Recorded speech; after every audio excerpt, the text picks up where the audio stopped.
Monsieur Emmanuel Mandon, vous avez la parole. Merci Madame la Présidente.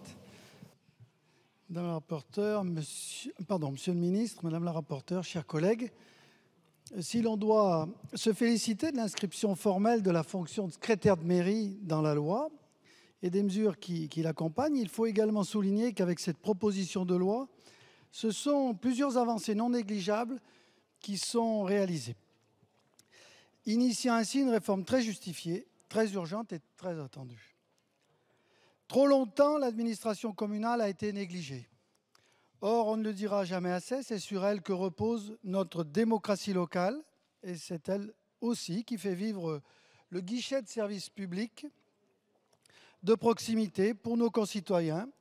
Monsieur le ministre l'a relevé la dernière fois.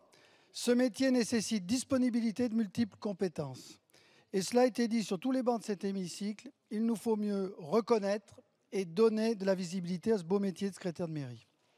Dans mon département, la Loire, comme sur l'ensemble du territoire national, nous savons qu'à court terme, la question de l'attractivité de la profession et plus largement de la fonction publique territoriale va se poser avec encore plus d'acuité du fait des départs en retraite. En 2022, dans toute la France, on annonce 60% des agents occupant ces fonctions ayant plus de 50 ans. Pour répondre à cette situation inquiétante, le texte envisage à la fois une revalorisation du métier, sous l'angle statutaire et également de la rémunération, mais aussi des compétences.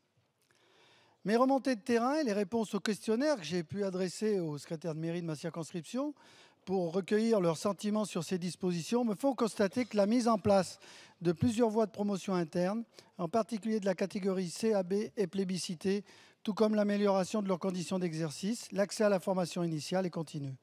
Oui, la formation est indispensable, c'est certain. En l'état, c'est évident que ce texte peut répondre complètement aux attentes et nous allons le voter. Merci. Je vous remercie. Alors, je vous rappelle que c'est un scrutin public sur l'ensemble de la proposition de loi. Donc, merci de regagner toutes et tous vos places. Le scrutin est ouvert.